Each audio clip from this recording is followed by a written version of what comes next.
It's August 18th, 2024. A kid barely out of his teens pulls off one of the largest crypto heists the internet has ever seen. His target was the single Genesis creditor, someone sitting on thousands of Bitcoin who had no idea they were about to lose $230 million. But little did Malone know the fortune he was about to grab would turn into a target on his back, and the price of getting caught would be unimaginable. Before that August night, Malone Lamb wasn't some criminal mastermind. He was just a kid from Singapore, a 20-year-old tech nerd who spent more time behind computer screens than around real people. Born in 2004, Malone wasn't from a broken home or some sob story. His parents were middle class, hardworking, the kind who thought their son's computer obsession meant he'd grow up to work for Google or build the next big app. They had no clue he was already learning how to manipulate systems, spoof numbers, and vanish online under fake names. In school, Malone was that quiet, awkward kid who understood networks better than his teachers. He didn't fit in, and he didn't care. Soon, he found others who thought the same. Veer Cheadle, also known as Wiz, was another prodigy from the online underground. They met in a Discord server full of teenage white hats, kids testing exploits and trading stolen data for crypto tips. Veer was smart, charming, and completely unhinged. Together, they became inseparable, the digital equivalent of Bonnie and Clyde, only without the romance. Then there was Gene DL Serrano, better known as Box. He was the voice, the one who could fake authority over the phone so convincingly that people would give up their passwords without a second thought.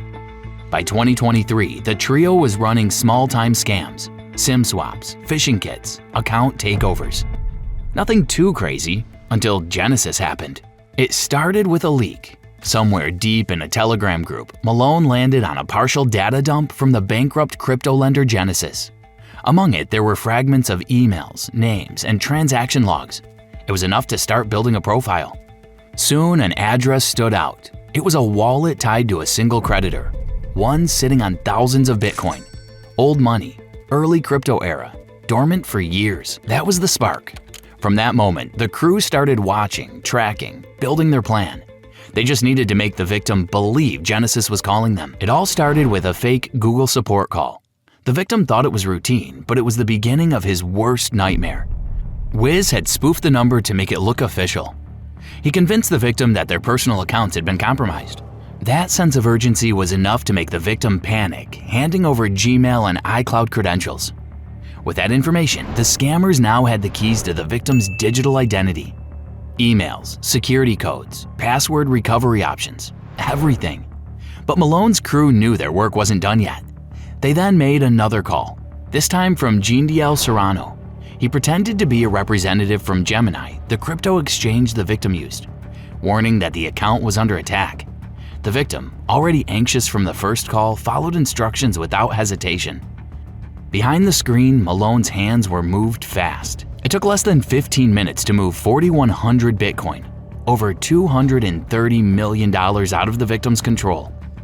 And just like that, it was gone, and the boys celebrated live on stream. I see it, bro. It's on the blockchain. It's on the blockchain, bro. No fucking way, nigga. But the moment the Bitcoin moved, another clock started ticking. Every second meant more exposure. Every new wallet meant a trail.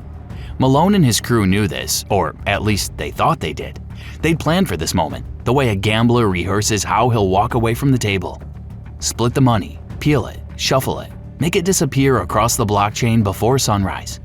On paper, it was genius. They broke the 4,100 Bitcoin into smaller transactions, hundreds of them moving through a maze of wallets, each bounce designed to blur the trail. Then came the conversions, Bitcoin to Litecoin, Litecoin to Ethereum, and finally to Monero, the so-called privacy coin. They thought they were ghosts. They weren't. But Malone didn't understand that part. He was just a kid who got stupid rich overnight. The day before the heist even took place, he and his friends were already planning how to spend their fortune. While most of the crew chose to play it safe, keeping a low profile and resisting the temptation to splurge, one man couldn't help but stand out. Malone Lamb. From his base in Los Angeles, the moment those stolen coins hit his wallet, he went feral. Nightclubs became his second home. Almost every night, he hit some overhyped LA spot. Just look at these receipts. His bar tabs were being stupid. We're talking $265,000 in one night, $300,000 the next, and then $500,000 blown in a single evening like it meant nothing.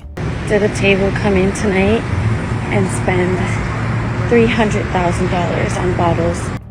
He once handed a DJ a $2,000 tip after gifting him a 6-liter golden Ace of Spades bottle, the kind that costs between $25,000 and $60,000. Another time, he literally ordered every unopened bottle in the club to be sent straight to his house. But as big as LA was, it still wasn't enough for him. He wanted more. More eyes, more people talking, more ways to burn his fortune faster. So he chartered a private jet to Miami. That's where the madness really started. In Miami, Malone turned every teenage fantasy into reality. He rented a $10.5 million waterfront mansion with rent so absurd it cost $62,000 a month just to live there. The house stretched over 8,500 square feet with 25-foot ceilings, 10 bedrooms, and a massive pool with a jacuzzi. But the driveway looked empty, so Malone bought 31 supercars to fill it up, including a Mansory P850 Star Trooper, Mansory RR Phantom, and Lamborghini Aventador SVJ. He even got a pink Lamborghini Urus for a girl he wanted to go out with, but she still said no. Then came the investments. Diamond Cuban link chains thick enough to choke a horse, a Richard Mille drenched in diamonds, then another, and another. Even his glasses had diamonds. He literally sparkled under club lights. And yeah, he wasn't all selfish. He once dropped 5 Birkin bags in a single night, handing them out like party favors to random girls. A random man at the club gifted me this Hermes Kelly. One went to model Olivia Allen, another to TikTok star Sky Bree, who later said she didn't even like it. Didn't matter to him. He'd already moved on to the next distraction. But the higher he climbed, the easier he became to find. What he didn't know was that every stupid flex was practically writing his confession in real time. Crypto investigators were watching. One in particular, the blockchain detective Zach XBT, started tracking his wallets. Each time Malone moved stolen crypto to fund another splurge, the line connected. The map started glowing red with transactions that all led back to him. Behind the scenes, law enforcement was quickly building a case. Every jet trip, every car payment, every watch purchase, all of it was traceable. The DEA, IRS criminal investigations, the FBI's cyber division, everyone wanted a piece of him. Both of Malone's accomplices slipped up in ways that only arrogance could explain. Veer, for example, accidentally leaked his real name during a screen recording he posted online. That one moment of carelessness gave investigators a legal name to attach to the heist. Box made an even bigger mistake. He reused deposit addresses multiple times while trying to launder the stolen funds. Each blunder connected the dots tighter and tighter. By mid-September 2024, the FBI and other federal authorities had enough evidence to strike. The timing was precise, coordinated, and fast. On September 19th, before sunrise, federal agents rolled up to Malone's $10.5 million mansion, the same one he'd filled with supercars, designer clothes, and champagne fountains. Within minutes, the so-called Crypto King was in handcuffs. The same house that had hosted endless parties was now crawling with agents snapping photos, tagging evidence, and hauling away boxes of luxury goods.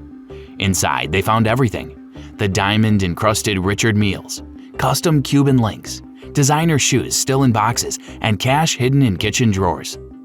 Authorities immediately froze over $9 million in digital assets linked to Malone.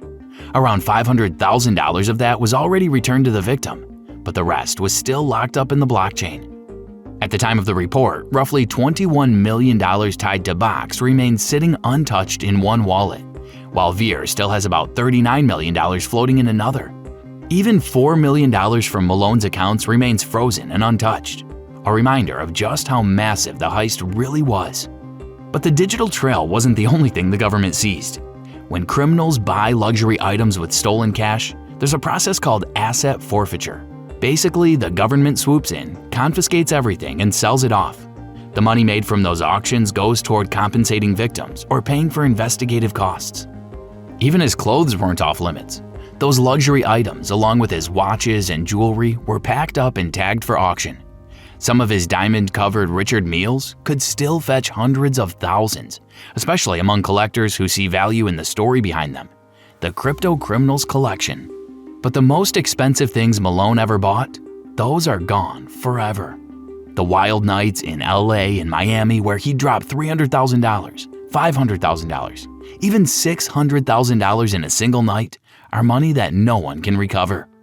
The clubs aren't required to return that money because they provided legitimate services. As far as the law is concerned, that cash was spent fair and square. Same goes for private jets, rented mansions, and champagne towers. Once you pop it, it's gone. So even though investigators clawed back millions in frozen crypto, the majority of Malone's empire vanished. The aftermath was brutal. So things basically just got a lot worse for Malone Lamb. Malone's legal storm was supposed to reach a peak on October 6th. That was the day his trial was set to begin. But at the very last minute, it was postponed. The prosecutors superseded the case, adding 11 more defendants, expanding charges, including a new RICO conspiracy account. Malone now faces a mountain of legal trouble, wire fraud, money laundering, and conspiracy to commit cybercrime. Each charge carries potential decades in prison. And because the money trail is so clear, there's little room for negotiation. What will become of Malone Lamb when the scales of justice finally tip?